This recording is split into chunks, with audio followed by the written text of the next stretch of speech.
కోరుట్ల చిన్నారి హత్య కేసులో పిన్ని అరెస్ట్ అయింది. బాలికను చంపేసి ఏమీ తెలియనట్లుగా నటించింది పిన్ని మమత. బాలిక తల్లితో పాటు హాస్పిటల్కు వెళ్ళి ఏమాత్రం అనుమానం రాకుండా ఏడుపులు ప్రారంభించింది.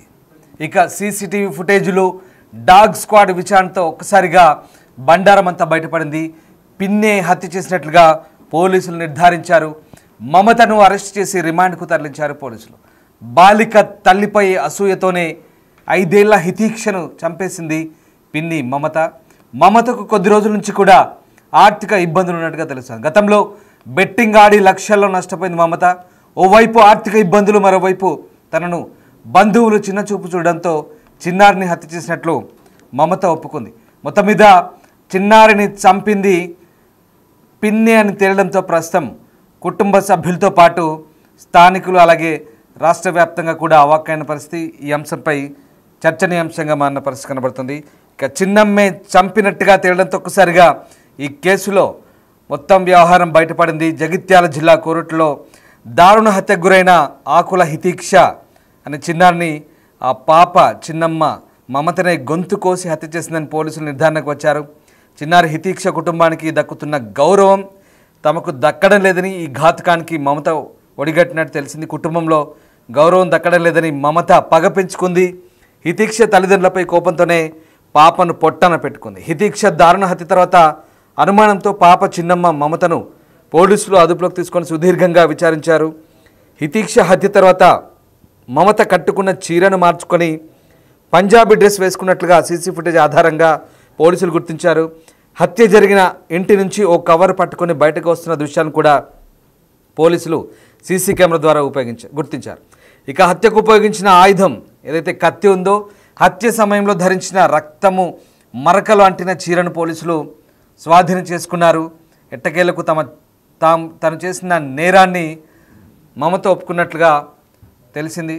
సో మొత్తం మీద హత్య తర్వాత ప్యాసింజర్ ఆటోలో ఘటనా స్థలం నుంచి కిలోమీటర్ వరకు వెళ్ళి జాతీయ రహదారి ఎడమ పక్కన జిఎస్ గార్డెన్ సమీపంలో వీధిలో హత్యకు ఉపయోగించిన కత్తి, మరో ఆయుధంతో పాటు మర్డర్ సమయంలో రక్త మరకలు అంటిన చీరను కూడా పడేసినట్లు పోలీసుల విచారణలో వెల్లడైంది.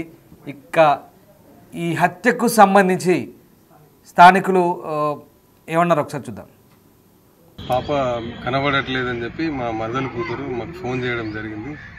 ఫోన్ రాగానే మెట్పల్లి నుండి నేను కొరట్లోకి వచ్చి వాళ్ళు చెప్పిన ఇంట్లో వాడకట్టులో ఉన్న ఇంట్లో వెతికే క్రమంలో వాళ్ళ ఇంటి దగ్గర మూడో ఇంట్లో బాత్రూంలో రక్తం మడుగులో పడిన పాపను చూడడం జరిగింది. వెంటనే హాస్పిటల్కి తీసుకుపోయి చెప్తే అప్పటికే పాప చనిపోయింది.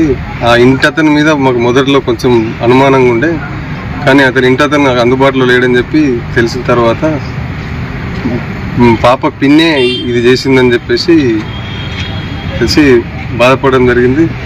దీనిపై పోలీసులు కొంచెం కఠిన చర్యలు తీసుకోవాలని చెప్పేసి కోరుకుంటున్నాం. 5 సంవత్సరాల చిన్న పాపని అసలు ఆమెకు అట్లా చేయడం ఎలా చేసిందో అంత కర్కశంగా అర్థం కావట్లేదు.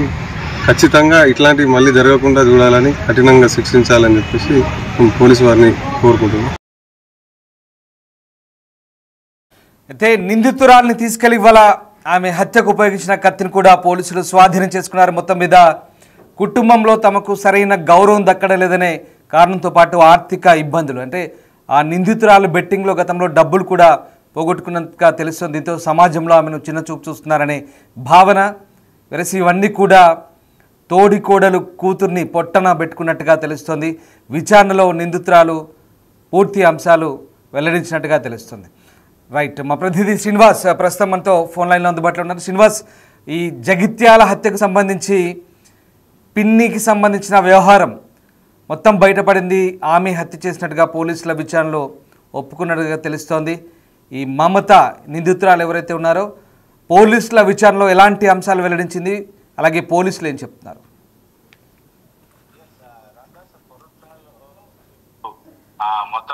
మొత్తానికైతే పోలీసులు ఆ మిస్టర్ ని ఛేదించారు. దాదాపుగా 6 ఏళ్ల బాలిక ఈ దీక్ష బాత్రూమ్ లోపల ఇటు రక్తం మడుగు లోపల పడి ఉండడంతో ఎవరు ఈ మర్డర్ చేయాల్సినటువంటి అవసరం ఏమొచ్చిందని చెప్పి పోలీసులు ఆరా తీశారు. అయితే మొదటి నుంచి కూడా ఇటు అక్కడ ఉన్నటువంటి ఏదైతే బంధువుల మీద ఇటు అనుమానాలు ఉన్నటువంటి నేపథ్యం లోపల చిన్నారి ఆ బాలిక ఇతీతను హత్య చేసి మొత్తానికైతే అలా పిన్నే డ్రామాలు ఆడింది అని చెప్పి అయితే తెలియడం జరిగింది. అయితే స్కూల్కి వెళ్ళి వచ్చిన తర్వాత మొహరం పండుగ ఉన్నటువంటి నేపథ్యం లోపల ఇటు చిన్నారి ఇతీక్షతో పాటుగా మరో 3 పిల్లలు వీళ్ళందరూ కూడా ఆడుకున్నటువంటి సమయం లోపలనే ఇటు అక్కడ పీరీలు వచ్చేటువంటి సమయంలో పెద్ద పుల్ల వేషాలు ధారణతో వచ్చేటువంటి సందర్భం లోపల ఇతీక్ష ముంగట ఉన్నటువంటి ఇంట్లో వెళ్ళి దాక్కుంది. భయపడి దాక్కున్నటువంటి సమయం లోపల ఇతీక్షను ఇదే సమయం కోసం వెయిట్ చేస్తున్నటువంటి మమత మొత్తానికైతే వాళ్ళ కుటుంబం పైన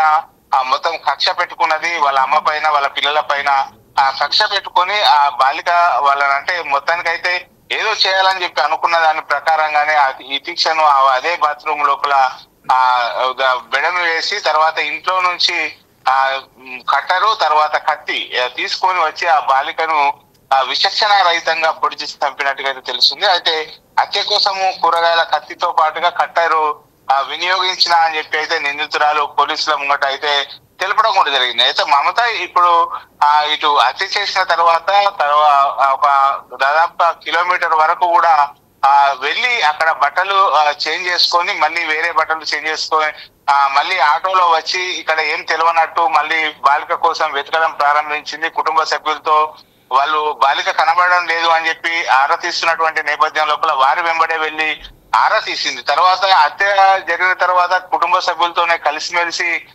ఏడవడం కూడా జరిగింది. అయితే ఈ నేపథ్యం లోపల మొత్తం పోలీసులు అయితే ఇటు బాలికను హత్య చేయాల్సినటువంటి అవసరం ఏమున్నది అని చెప్పి విచారించినటువంటి నేపథ్యం లోపల కుటుంబ సభ్యుల యొక్క ఫోన్లు తర్వాత వారి యొక్క సిగ్నల్ అవన్నిటి పైన కూడా దృష్టి సారించారు. కుటుంబ సభ్యుల మొత్తం అందరి ఫోన్లు కూడా తీసుకోవడం కూడా జరిగింది. అందరినీ ఆ ఫోన్లు క్షుణ్ణంగా పరిశీలించిన తర్వాత మళ్ళీ ఎవరి ఫోన్ వాళ్ళకు ఇచ్చిన తర్వాత ఇటు బాలిక చిన్నమ్మ ఎవరైతే మమత ఉందో మమత యొక్క ఫోన్ మళ్ళీ తీసుకోవడం కూడా జరిగింది. మళ్ళీ తీసుకున్న తర్వాత అంతకుముందు ఉన్నటువంటి వీడియోలు డిలీట్ కావడంతో మమత పైనే పోలీసులకు అనుమానాలు అయినాయి. అంతకుముందు మర్డర్ చేయడం ఎలాగా ఇటు చంపడం ఎలాగా అనేటువంటి పలు యూట్యూబ్ లోపల పలు వీడియోలు డౌన్లోడ్ చేసి వాటిని చూసి ఈ కట్టరు కత్తి సహాయంతో చంపాలనుకున్నట్టుగా అయితే వాళ్ళు నిర్ధారణకు వచ్చారు. తర్వాత వీడియోలు డిలీట్ చేయడంతో అప్పుడు మొత్తం పోలీసుల అనుమానం నివృత్తి చేసుకొని మమతను వారి అదుపులోకి తీసుకోవడం జరిగింది. అయితే మొన్న రాత్రి నుంచి అదుపులోకి తీసుకున్న తర్వాత మమత ఇంకా వేరే వారు ఎవరన్నా ఉన్నారా అనే కోణం లోపల అయితే పోలీసులు ఎంక్వైరీ చేయడం జరిగింది. దాదాపుగా ఈ రోజు సాయంత్రం ఇటు 5 గంటల సమయం లోపల తానే హత్యకు చేయడానికి ప్రణాళికలు రచించినట్టు తానే హత్య చేసినట్టు అని చెప్పి పోలీసుల ముంగట కూడా అయితే ఒప్పుకోవడం కూడా జరిగింది. అయితే ఎందుకు ఈ హత్య చేయాల్సినటువంటి అవసరం ఏమొచ్చింది అనేటువంటి కోణం లోపల చూసినట్టయితే కేవలం ఆ బాలిక యొక్క తల్లి ఎవరైతే ఉన్నారో ఆ బాలిక యొక్క తల్లి పైన అసూయ తోనే ఈ మొత్తం ఆ కుటుంబాన్ని లేకుండా చేయాలని చెప్పి అనుకున్నట్టుగా అయితే తెలుస్తుంది. ఎందుకంటే వాళ్ళందరూ కూడా ఉమ్మడి కుటుంబం ఉంటారు. రామ్ లక్ష్మణ్ అనే ఇద్దరు కూడా కవలలు. వాళ్ళు అనుకున్నట్టుగానే ఇద్దరు అక్క చెల్లెల పిల్లల్ని వాళ్ళు పెళ్లి చేసుకోవడం జరిగింది. మమతతో పాటుగా వాళ్ళ తోడి కోడలు కూడా అక్క చెల్లెల బిడ్డలే. వీళ్ళ అందరూ కూడా ఉన్నటువంటి నేపథ్యం లోపల ఇటు మమత MBA చేసి తర్వాత అక్కడ ఉన్నటువంటి స్థానికంగా ఉన్నటువంటి ఒక ఆఫీస్ లోపల పనిచేస్తుంది. ఈ నేపథ్యం లోపల ఇటీవల కాలం లోపల ఇటు ఆన్లైన్ లోపల బెట్టింగ్ ఆడినట్టుగా అయితే తెలుస్తుంది. ఆ బెట్టింగ్ ఆడిన తర్వాత దాదాపుగా ఒక 25 లక్షల నుంచి 30 లక్షలు ఆ బెట్టింగ్ తర్వాత బిట్ కాయిన్ లోపల పోగొట్టుకున్నట్టుగా తెలుస్తుంది. అప్పటి నుంచి ఆ కుటుంబం అంతా కూడా ఇటు మమతను చూడడము, ఒకప్పుడు ఒక్కొక్క సమయం లోపల తన దగ్గర అవసరాల కోసం డబ్బులు లేకపోవడంతో మొత్తం తనను చిన్న చూపు చూస్తున్నారు. ఇదంతటి కూడా తన తోడి అని చెప్పి భావించినటువంటి మమత మొత్తం కుటుంబాన్ని కూడా లేకుండా చేయాలని చెప్పి ఒక అసూయతో కక్షతో వాళ్ళ మీద రగిలిపోయింది. ఈ నేపథ్యం లోపలనే ఇది చిన్నారి పైన హత్య చేసుకున్నట్టుగా తెలుస్తుంది. కేవలం ఆ చిన్న చూపు చూడడంతో కక్ష పెంచుకున్నటువంటి మమత బాలిక తల్లిపై ఉన్నటువంటి కక్షతోనే హత్య చేసినట్టుగా అయితే పోలీసుల ముందు ఒప్పుకున్నట్టుగా అయితే తెలుస్తుంది మనకు. Ramdas right Srinivas, thanks for the update. So మొత్తం మీద ఆ చిన్నారిని హత్య చేసిన తీరు నిజంగా నివ్వెరపరిచింది. కేవలం తనని చిన్న చూపు చూశారన్న కారణంతోనే ఆ పిన్ని ఇలాంటి హత్య చేసింది. ఒక్కసారి నిజంగా ఆ సర్కిల్లో చూస్తున్నారే అదే ఆ పాపిష్టి పిన్ని, అదే ఆ క్రిమినల్ పిన్ని. వాస్తవానికి ఇక్కడ ఆ పక్కనున్న తోడికోడలు నవీన, ఈ మమత ఇద్దరు కూడా వరుసకు అక్కా చెల్లెల బంధువులే అవుతారు. రామ్ లక్ష్మణ్ ఇద్దరు కవలలు ఎవరైతే ఉన్నారో, రామ్ని నవీన పెళ్లి చేసుకున్నప్పుడు లక్ష్మణ్ మమతకిచ్చి పెళ్లి చేశారు. ఇద్దరు కూడా దగ్గర బంధువులే. కానీ బెట్టింగ్ జూదంలో, బెట్టింగ్ మాయలో దాదాపు 25 లక్షలు అంటే 25 నుంచి 30 లక్షల వరకు పోగొట్టుకున్న మమత ఆ బెట్టింగ్ వ్యామోహంలో అటు డబ్బులు పోగొట్టుకుంది, అలాగే ప్రాణాలు తీసేంత తెగింపు కూడా ఆమె ఆలోచన ధోరణి మారింది. ఏకంగా తన తోడికోడలు కూతుర్ని అత్యంత కిరాతకంగా, మరి నీకు 2 బిడ్డలు ఉన్నారే, తనకు కూడా 2 కూతురు ఉన్నారు. ఇప్పుడు ఈమె భర్త కూడా విదేశాల్లో ఉంటాడు, గల్ఫ్ కంట్రీస్లో. ఇప్పుడు తల్లి జైల్లో, తండ్రి విదేశాల్లో. ఇప్పుడు ఈమె 2 పిల్లలు కూడా అటు తల్లి జైల్లో ఉండి, తండ్రి విదేశాల్లో ఉండి 2 పిల్లలు కూడా బిక్కుమంటూ గడుపుతున్న పరిస్థితి. తిరిగి మళ్ళీ ఇప్పుడు ఆ 2 పిల్లల్ని కూడా ఈమె హత్య చేసిన ఎవరైతే తోడికోడలు ఉన్నారో ఆమె చేరదీసింది. చూసారా ఏ రకంగా ఉంటుందో? తల్లి చేసిన పాపానికి పిల్లలకి ఇప్పుడు కనీసం వాళ్ళు మానవత్వం చూపించారు. మీకు గుర్తుండే ఉంటుంది, గతంలో బహుశా పిన్ని అనే ఒక సీరియల్ వచ్చి ఉంటుంది, టెలివిజన్లో పిన్ని అనే ఒక సీరియల్ వచ్చి ఉంటుంది. సాయంత్రం కాగానే పిన్ని అంటూ ఒక్కసారి ఆ సీరియల్లో ఆ పిన్ని ఏ రకంగా ఆ పిల్లని చూసేది, ఏ రకంగా మనకు సాయంత్రం కాగానే ఆ సీరియల్ గుర్తొచ్చేది పాట. సో అలాంటి పిన్నులు, అలాంటి చిన్న తల్లులు అంటే చిన్నమ్మలు ఉన్నటువంటి స్టోరీల నుంచి ఇప్పుడున్నటువంటి ఈ పాపిష్టి పిన్ని ఎంతటి దారుణానికి ఒడిగట్టిందో ఒకసారి మనం చూసారా? ఆ సీరియల్లో ఆ తల్లి తన సవతి కూతుర్ని ఎంత బాగా చూసుకునేదో ఆ రకంగా.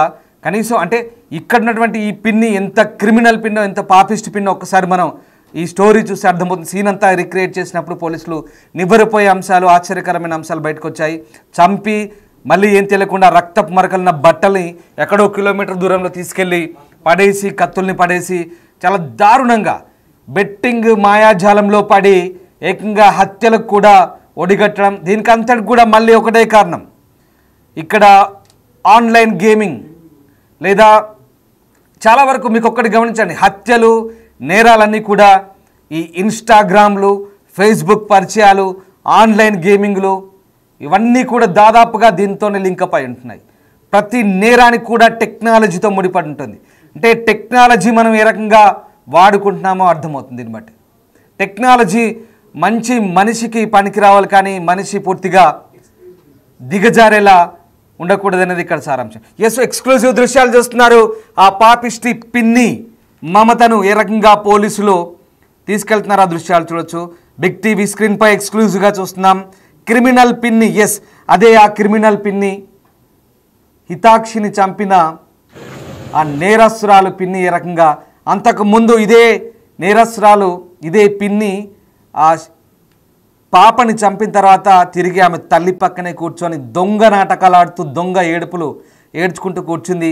బంధువులందరినీ కూడా నమ్మించే పనిచేసింది. బెట్టింగ్లో లక్షలు పోగొట్టిన ఈ మాయాలేడి, ఈ జూదమాడిన ఈ మాయాలేడి ఆ బెట్టింగ్ మాయలో పడి ఏకంగా హత్యలు చేసింది. అంతేకాదు కేవలం తనకు ప్రాధాన్యత తక్కువ. మరి ఇంకొక విషయం ఏంటంటే, ఈ అమ్మాయి MBA చదివింది, ఉన్నత విద్యావంతురాలు.